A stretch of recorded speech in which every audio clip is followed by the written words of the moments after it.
begin on the baseball diamond where the Pinstripers continue to add to their moniker of being the Bronx Bombers. This franchise has never really strayed away from power. Yankees general manager Brian Cashman seemed to be in the market for pitching, and then he turns around and offers the club and the fan base this, the American League's leading home run hitter. Welcome to the Bronx, Edwin Encarnacion. It was at some point during the last 2 weeks, as the Yankees were slumping for the first time since late April, that Cash decided his roster needed an upgrade. He wasn't, however, looking to add another pitcher, as most outsiders assumed he would, at least not yet. Instead, Cashman bolstered a known asset in acquiring Encarnacion from the Seattle Mariners for a minor league pitching prospect and cash considerations. The 36-year-old leads the American League with 21 dingers and gives the Yankees lineup more power.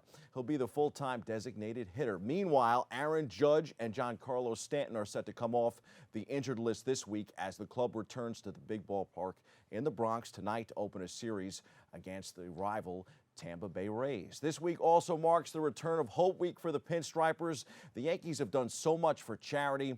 They will have a reunion at the stadium tonight for previous honorees. Check out Yankees.com for more. Always one of the best weeks of the season. The Yanks enter tonight's series with Tampa fresh off a victory. James Paxton pitched 6 effective innings. Brett Gardner and Austin Romine each had 4 RBI. And the team cruised past the Chicago White Sox 10-3 on Sunday. Can't say the same for the New York Mets, though. The St. Louis Cardinals edged the Amazons 4-3 on Sunday, doing so behind only 3 hits. The Mets were victimized by the long ball. To add insult to injury, they may have lost star pitcher Noah Syndergaard for a while. The Mets right-hander has been placed on the 10-day injured list, the club announced on Sunday. Syndergaard was removed from Saturday's outing against the Cardinals after sustaining a bout of tightness in his right hamstring, which now appears to necessitate some time on the shelf. It's an unfortunate development for the 26-year-old who has struggled to pitch to consistent results through Saturday. But on Saturday, the 8-7 win over St. Louis, he carries a 5-4 record in 15 starts with a 4.55 ERA. Not so bad. He pitched through 6 solid innings on Saturday, allowing 5 runs, 2 walks, and 5 strikeouts. But he couldn't stay on to finish the 7th and limped off after giving up a leadoff single. Time for some quick hitters from around the world of sports. It took a few months, but Anthony Davis is finally heading to play with LeBron James in Los Angeles. The New Orleans Pelicans agreed to trade the 6-time All-Star to the Lakers for point guard Lonzo Ball, forward Brandon Ingram, shooting guard Josh Hart, and 3 first-round draft choices. The trade cannot become official until the new league year begins on July 6th. ESPN first reported the trade. The deal pairs the 26-year-old Davis, who is among the game's biggest stars, with a 34-year-old superstar James. It also gives the Pelicans promising young players and the opportunity to acquire more. I actually like the deal more long-term for the Pelicans. The NBA draft will go down this week in Brooklyn. The Knicks have the 3rd pick, and New Orleans now has the 1st and the 4th. They, of course, are expected to nab Zion Williamson, number 1. The Hoops in the Sun Roundball Classic returned to Orchard Beach this past weekend. The popular Summer Pro-Am celebrates 20 years and was first broadcast right here on Bronxnet. The NHL Draft is also on tap this week. The New Jersey Devils have the 1st pick. The New York Rangers have the 2nd. In golf, with a round of 269 and a closing birdie on the 72nd hole, Gary Woodland won the 119th U.S. Open Championship by 3 shots over Brooks Koepka this weekend. Woodland ends Koepka's reign. Impressive performance. As for the legend, Tiger Woods, he finished 2 under 69 at Pebble Beach. In Women's World Cup action, Team USA advances. Of course they did. The United States and Sweden were widely expected to finish 1-2 or 2-1 in Group F from the moment the draw was held, and that's exactly what happened on Sunday as the Americans breezed past Chile for a 3-0 victory to remain top of Group F with 1 game left to play.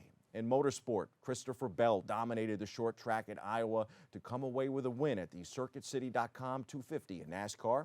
Spain's Marc Marquez on a Honda stretched his lead atop the standings after streaking to victory in Sunday's MotoGP race. And Fernando Alonso did not qualify for the Indy 500, but he won the 24 Hours of Le Mans for the 2nd straight year. It was the 2-time Formula One champion's last race in the World Endurance Championship and also sealed the WEC title. In boxing, Tyson Fury is still the champ in a show worthy of its Las Vegas venue. The lineal heavyweight champion did a star turn, dressing like Apollo Creed and entering the ring at the MGM Grand Garden Arena to "Living in America." Afterward, he crooned Aerosmith's "I Don't Want to Miss a Thing" to his wife in the ring. In between those charismatic moments, there was an easy second-round victory over Tom Schwartz. Back here in New York, Chael Sonnen was retiring from MMA. The MMA legend and fan favorite left his gloves in the cage Friday night at Bellator 222 at Madison Square Garden and announced that he's calling it a career after more than 2 decades in the sport. He was defeated by TKO in the second round. The 42-year-old told the crowd in New York City that he had a hell of a run and a lot of fun in the octagon. We've had a hell of a lot of fun here in the roundup, but it's time for the C-list. And the trade, I think.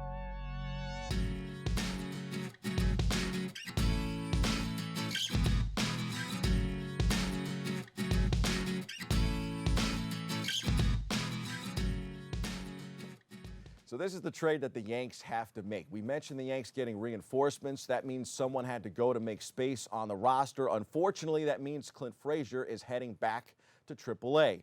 The Yankees optioned the outfielder to Scranton Wilkes-Barre to make room on the roster for the recently acquired slugger Edwin Encarnacion. Frazier said it's a tough pill to swallow. Frazier went 1 for 5 in Sunday's 10-3 win over the White Sox. He owns a .283, .330, .513 triple slash line along with 11 home runs, 34 RBI, and 25 runs scored in 209 plate appearances on the season. Pretty good numbers. Along with Encarnacion, the Yankees are expected to get Giancarlo Stanton back on Tuesday, and Aaron Judge could return within the week as well. So Frazier's spot on the roster was anything but guaranteed. Now, Frazier has a chance to be a serious star, in my opinion. But with Aaron Hicks in center, long-term, Aaron Judge, the face of the franchise, and right, long-term, and Giancarlo Stanton likely to move to left field more regularly, that means that Frazier is expendable. And honestly, his stock has never been higher. I think as much as it pains me to say this, the time is now for the Yanks to go get themselves an ace. I would be trying to pry Madison Bumgarner from San Francisco or dialing Washington for Max Scherzer. The centerpiece of that trade could very well be Frazier. You have to give up something to get something. Yanks didn't have to really do that to get Encarnacion, ponying up some money. But pitching is a different story. And if you consider adding Edwin and perhaps acquiring a pitcher like the two aforementioned to the mix at the cost of Frazier, the Pinstripers could easily be back in the World Series. Here in the Bronx, 10 years is long enough, Bob, right? 10 years for the World Series. Expect Cashman to pull an ace from his sleeve this time around. That's your sports. I'm Bobby C.